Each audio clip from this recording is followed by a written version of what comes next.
উদ্দীপনা আর শপথের আবহে উদযাপিত হল জাতীয় ছাত্রশক্তির ১ বছর পূর্তি অনুষ্ঠান। রাজধানীর খামারবাড়ি কৃষিবিদ ইনস্টিটিউট মিলনায়তনে আলোচনা সভা এবং আগামী দিনের কর্মসূচির এই ঘোষণা দেয়া হয়। প্রতিষ্ঠাবার্ষিকীর এই অনুষ্ঠানে শুরুতেই জাতীয় সংগীত পরিবেশন করা হয়। এরপর কোরআন তেলাওয়াত ও স্মরণ করা হয় সংগঠনের বিভিন্ন কার্যক্রমে অবদান রাখা সদস্যদের।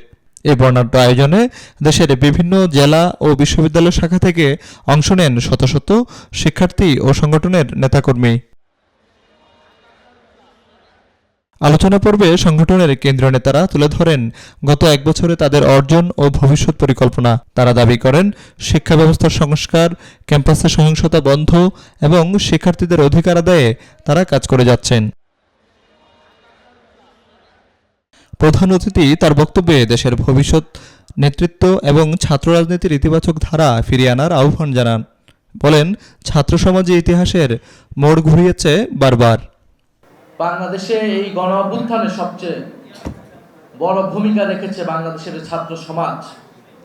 বাংলাদেশের এই জাতীয় ইতিহাস যদি আমরা দেখি, বাংলাদেশ বারবার যখন সংকটে পড়েছে, বাংলাদেশের মানুষের পক্ষে, এই রাষ্ট্রের পক্ষে এসে দাঁড়িয়ে দিয়েছে কারা?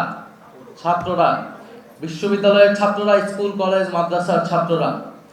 আমরা ৯০-এর গণ অভ্যুত্থানে দেখেছি, ৯০-এর গণ অভ্যুত্থানে কিন্তু ছাত্ররাই সম্মুখ সারিতে থেকে স্বৈরাচারের পতন ঘটিয়েছিল।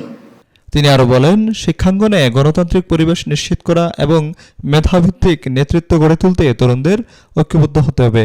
আমরা যেটা নতুন দেশ পেলাম এত রক্তের বিনিময়ে, সেই দেশটাকে গড়ার দায়িত্ব কিছু মানুষ কাঁধে তুলে নিয়েছে। জাতীয় ছাত্র শক্তিতে সেই মানুষগুলাই আছেন যারা সারা দেশে ২৪-এর গণঅভ্যুত্থানে সক্রিয়ভাবে অংশগ্রহণ করেছিলেন এবং তারা গণঅভ্যুত্থান শেষেও তাদের কাছে মনে হয়েছে দেশটা গড়ার জন্য আমার অবদান রাখা দরকার।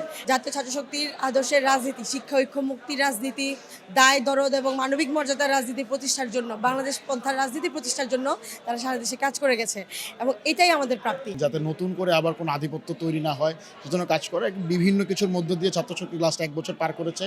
এখন বাংলাদেশে একটি নির্বাচন হয়েছে। আমরা মনে করি যে নির্বাচনের মাধ্যমে যে সরকার এসেছে তারা বাংলাদেশের যে গণতান্ত্রিক ধারা, সেই গণতান্ত্রিক ধারাকে তারা অব্যাহত রাখবে এবং তারা আবার পূর্বের ফ্যাসিবাদের ন্যায় ক্যাম্পাসগুলোতে, বিশেষ করে ক্যাম্পাসগুলোতে কোনো আধিপত্য বিস্তার করবে না। যদি তারা এরকম আধিপত্য কোনো বিস্তার করতে চায়, ছাত্রশক্তি সেই জায়গাটাতে ঢাল হয়ে থাকবে। ছাত্রশক্তি যেহেতু একদম সরাসরি গণ অভ্যুত্থান থেকে উঠে আসা একটা রাজনৈতিক ছাত্র সংগঠন, সেই জায়গা থেকে আমরা মনে করব বাংলাদেশের যে গণতান্ত্রিক রাজনৈতিক ধারা এবং যে বৈষম্যহীন সমাজের জায়গা থেকে আমরা ২৪-এর গণ অভ্যুত্থান করেছি, সেই ধারাকে ছাত্রশক্তি বজায় রাখবে এবং ক্যাম্পাসগুলোতে একটি বিজ্ঞানভিত্তিক সমাজ বিনির্মাণে এবং ধর্মীয় যে বৈচিত্রতা, সেই ধর্মীয় বৈচিত্রতাকে সমুন্নত রেখে ছাত্রশক্তি তার কার্যক্রমে এগিয়ে। আলোচনায় উঠে আসে শিক্ষা ব্যবস্থার সংস্কার, বিশ্ববিদ্যালয়ের সিট সংকট নিরসন, ছাত্রদের ন্যায্য অধিকার আদায়ে শান্তিপূর্ণ কর্মসূচির মাধ্যমে আন্দোলন চালিয়ে যাওয়ার কথাও।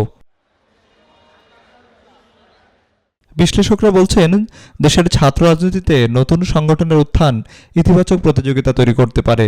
তবে টিকে থাকতে হলে আদর্শিক অবস্থান, সাংগঠনিক শৃঙ্খলা এবং বাস্তবমুখীর কর্মসূচির প্রমাণ দিতে হবে।